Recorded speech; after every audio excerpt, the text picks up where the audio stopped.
Entrevista coletiva de Luiz Castro, Grêmio e Inter, 0x0. Vamos ouvir o nosso técnico. Empatado, professor. Bruno Oliveira, Rádio Guaíba. Boa noite. Hoje nós já sabíamos que nada ficava decidido aqui, que havia o segundo jogo, portanto um jogo com duas mãos. A eliminatória fica em aberto e fica muito aberta. É sempre bom decidirmos em nossa casa aquilo que será a passagem à meia-final, porque estamos junto dos nossos adeptos. Se eles hoje foram incansáveis ao longo de todo o jogo e sentiram-se ao longo de todo o jogo no apoio à equipa, em casa mais o serão ainda, porque são em maior número, e teremos esse conforto da casa. Agora, isso é uma vantagem teórica, teremos que na prática mostrar aquilo que é a nossa vontade e para chegar a uma vitória que nos leva à meia-final, que é o nosso objetivo. Boa noite, Luiz. Rodrigo Oliveira, Rádio Gaúcha. Por que o Grêmio começou fazendo o adversário sofrer e terminou o jogo sofrendo?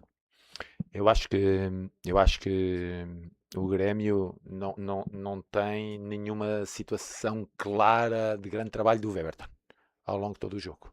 Não me lembro de nenhuma, não sei se estarei a errar ou não, mas não me lembro de nenhuma ação de grande exigência do Weberton. Mas está impedido, só falta considerar agora, com oportunidades de golos, é que elas estão impedidas para nos massacrar ainda mais.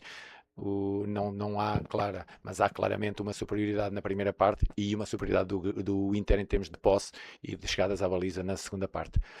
Há ali um fator decisivo ao longo do jogo, que é a ação do Vila Sante e do Krovi, que se foram desgastando muito ao longo do jogo e começaram com muita energia, mas a segunda parte, vocês sabem que há ali alguma dificuldade da nossa parte em repor os jogadores naquela posição, devido às lesões que temos. Isso dificultou um bocadinho a tarefa, fundamentalmente quando houve a entrada do Alan Patrick, exigia que um dos homens da linha de 5 saltasse, e muitas vezes ele afundava muito o seu deslocamento e o homem da linha 5 já não saltava, e se entrar na zona do Krovi e do Vila Sante, e aí ficava 3-2, e aí começou a haver aí algum domínio que nós fomos sustendo até determinada zona do campo, e depois daí para trás já não conseguíamos fazê-lo, mas era longe da nossa baliza, e nós mantivemos a linha de 5 porque ela estava a ser muito eficaz naquilo que eram as entradas à profundidade dos homens mais adiantados e velozes do Internacional. Castro, boa noite. Leonardo Sonda, Rádio Bandeirantes. Foi uma semana conturbada. Após a derrota contra o Bragantino domingo, a direção, que antes garantia a sua permanência com muita tranquilidade e dava esse respaldo, condicionou a sua permanência a resultados nas próximas partidas. Teve o encontro também que você participou com integrantes de torcidas organizadas, colocando um pouco mais de pressão. Então, eu queria ouvir do senhor como que você recebeu essa pressão ao longo dessa semana e se você acha que vai conseguir reverter essa expectativa e essa cobrança em cima do seu trabalho. O meu foco está no trabalho, não está em mais nada. O meu foco é no treino e é no jogo. É para isso que eu estou no Grêmio, é para estar focado no trabalho e nada mais. Boa noite, Bruno Abchecker, Rádio Mortal. O Grêmio novamente acaba a partida tendo problemas físicos, né? O Wallace sentiu cãibra hoje, na última partida o Krovinovic pediu para sair, o Noriega sentiu cãibra, o Diego Caito sentiu cãibras. O que está acontecendo com a parte física do Grêmio? É só desgaste das partidas ou de fato existe um déficit físico no grupo de jogadores? E novamente o senhor acabou a partida tendo substituições a fazer. Acredito que o senhor vai responder que estava aguardando caso algum jogador se lesionasse, claro. Mas não corre esse risco de, pela falta de energia desses jogadores que poderiam ser substituídos, o Grêmio levar um gol? Quem acompanha o Brasileirão, e vocês acompanham o Brasileirão, todos os jogos do Brasileirão e da Copa têm tido jogadores com queimbras ao longo dos jogos. Isso é fruto daquilo que é o calendário e a densidade competitiva no Brasil. Não há milagres, eles são seres humanos, e daí eu ter guardado a última substituição e guardar sempre até ao fim, porque de repente pode acontecer alguma coisa a qualquer jogador em campo. Temos que estar sempre precavidos dela e que essa situação aconteça. Boa noite, Luiz Castro, Rafael Fávero do Globo Esporte.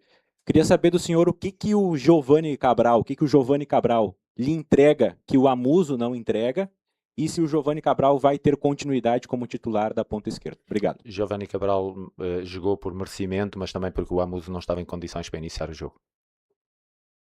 Luiz, aqui, Marcos Souza, do Jornal Zero Hora. Queria questionar se o senhor voltou hoje a usar os pontas mais por dentro, né? Acho que isso talvez tenha tentado ajudar em alguns momentos ali, principalmente naquele início de jogo de superioridade, quando o Grêmio conseguiu projetar os laterais, ocupar pelo lado direito, principalmente com o Diego Caito, na dobradinha com o Pavon. É uma estratégia que daqui a pouco pode ficar mais permanente, porque o senhor estava usando os pontas mais abertos, já usou eles por dentro, mais por dentro também, hoje voltou a utilizar. É uma estratégia que é específica para enfrentar o Inter ou é algo que o senhor está pensando também para melhorar um pouquinho ali, ter mais jogadores próximos do centroavante? A nossa defesa da linha de 5 motivava que nós construíssemos a 3. Para construir a 3 projetamos os laterais nos corredores deles. Ao projetarmos os laterais nos corredores, os pontas vêm mais para dentro e jogam mais no entrelinhas. Foi isso. Não, para este jogo foi assim, e agora no próximo jogo, em função daquilo que é o adversário, nós também ajustamos aquilo que é a necessidade para fazermos pontos, para conquistar vitórias e para ultrapassar a eliminatória quando for o caso do segundo jogo com o Internacional. Luísa, Vladimir aqui da ESPN, Vladimir Bianchini. Eu queria perguntar até a respeito do próximo jogo, exatamente contra a Chapecoense. Vocês vêm numa maratona muito grande de jogos, tem uma partida importante pelo Campeonato Brasileiro para tentar subir, e logo em seguida, Grenal de volta. Você pretende fazer uma rotação no elenco, até em função do desgaste, ou você pretende tentar manter a mesma base para os dois jogos? Agora, nestes 2 dias que estão, que é amanhã, sexta-feira e sábado, vamos fazer uma avaliação conjuntamente com o Departamento de Saúde, mesmo em termos fisiológicos, e a ver o estado de fadiga dos jogadores e as condições físicas deles, e em função disso vamos a jogo com a Chapecoense, com aqueles que estiverem mais prontos para jogar. Eu confio muito nos jogadores e não me sinto limitado se houver jogadores que não possam fazer este jogo. Luiz Castro, boa noite. À sua direita, Leonardo Oberher, Rádio Grenal. Eu gostaria de entender do senhor por que tem partidas que o Grêmio animicamente consegue se impor mais, briga mais, tem mais choques, enfim, por que tem partidas que o Grêmio consegue fazer isso como fez hoje e outras partidas não? E como fazer para motivar o time para enfrentar o Lanterna do Brasileiro, já que depois tem novamente o Clássico?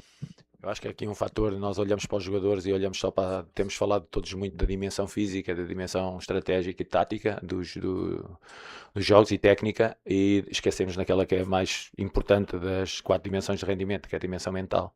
A equipa está muito perto do Z4, a equipa não tem paz, a equipa vive num mundo que vocês sabem qual é o mundo que se vive, o contexto em que nós vivemos no dia a dia. Ninguém tem paz e a paz é fundamental para desenvolver bom jogo. Luiz aqui, Nicole Ovic do canal Nicole Ovic, Diogo Rossi Repórter. Hoje houve uma mudança de estratégia, mudança de peças, e a gente sabe que é uma semana muito importante, como o colega já citou, uma semana que foi feita cobranças, enfim, uma semana que precisava algo mudar. Essa mudança, ela parte apenas das ideias do senhor, ou essa mudança também é conversada com os jogadores para que aquilo que é colocado em campo funcione, tanto das ideias suas quanto as deles, ou é a ideia do Luiz Castro apenas? Obrigada. Já vos disse várias vezes que eu assumo por completo aquilo que é a minha liderança enquanto treinador. Não é nos momentos maus fico a liderar de uma forma, nos momentos bons fico a liderar de outra forma. Assumo por completo as minhas responsabilidades. Aquilo que é a nossa avaliação de vídeos, a avaliação com o Departamento de Saúde, a avaliação do adversário. Há vários fatores que nos levam a fazer uma equipa. Em função de toda essa avaliação, decidimos qual é a estratégia e quais os jogadores a ir a jogo. Aquilo que nós procuramos fazer sempre é os jogadores sentirem-se confortáveis naquilo que é a proposta de jogo que vamos apresentar para jogar contra determinado adversário. Eles sempre se sentiram confortáveis. Aquilo que há sempre questões que eu faço aos jogadores, que é sentem-se confortáveis todos. E os jogadores têm dito sempre que se sentem confortáveis com a estratégia, sentem-se confortáveis com o modelo e com as dinâmicas. A partir daí, avançamos para aquilo que é a parte final de preparação do jogo. Porque muitas vezes nós, quando lançamos uma estratégia e o jogador não se sente confortável, é o primeiro passo para a estratégia não dar bem. E é isso. Luiz, Lucas Pilar, Bagé TV, mas é justamente nessa questão de se sentir confortável, porque a gente viu o Grêmio muito diferente dentro de campo. Por que nas últimas partidas, mesmo com uma ideia de tripé de volantes, não tinha essa... Os jogadores não se sentiam confortáveis, o Grêmio não estava conseguindo jogar bem e hoje teve essa mudança de postura, né? O que foi trabalhado durante essa semana? Muito sinceramente, no último jogo e mesmo aquilo que se passou nesse pós-jogo, eu acho que nós deveríamos ter ganho o jogo, ou pelo menos chegar a pontos. Toda a gente sabe o que é que aconteceu. Os jogadores sentiram-se, os dados do jogo dizem-nos que o visionamento que eu tive depois por 2 vezes do jogo que nós fizemos, cheguei à conclusão que as coisas, de forma mais racional e menos emotiva, que as coisas não tinham estado. Foi uma injustiça muito grande. Portanto, eu Calma, acho né? que já toquei nesse ponto, que é os jogadores não têm a paz, a tabela não está a dar a paz necessária para nós estabilizarmos, e nós não temos conseguido estabilizar. Temos sido uma equipa que ao longo do tempo é uma pena a equipa não ter mais 4 ou 5 pontos, e eu acho que nós poderíamos desenvolver um trabalho, mas a vida é o que é, a vida não é o que nós achamos que devia ser, a vida é o que é a realidade, e a realidade é que estamos numa zona muito perigosa e que temos de dar todos o melhor de nós, como sempre fazemos na nossa profissão, para tirar rapidamente o Grêmio de perto daquela zona, e na quinta-feira, quando for a segunda mão, olharmos para o jogo como uma final que nós temos pela frente, assim como olhamos para o jogo domingo, sempre encarando os jogos como finais, porque os pontos são muito importantes. Obrigado, mister. Obrigado, pessoal. Boa noite a todos. Mas ele ainda insiste nesses 4 ou 5 pontos, mas o Grêmio não tem, não mereceu ter esses pontos, esquece. O Grêmio não tem esses pontos, não adianta. E até concordo com ele que o resultado é bom, porque é fora de casa, agora o Grêmio joga em casa. O Grêmio tem uma vantagem. Jogar em casa com o apoio da torcida, isso faz diferença. Eu acho que se antes o Grenal tava 50-50, com um empate e o Grêmio decidindo em casa, o Grêmio tende a ter uma vantagem, 60-40, na minha opinião. Eu quero saber a tua aí nos comentários. Deixa aí teu like e a tua inscrição também para ajudar o canal que nós estamos precisando.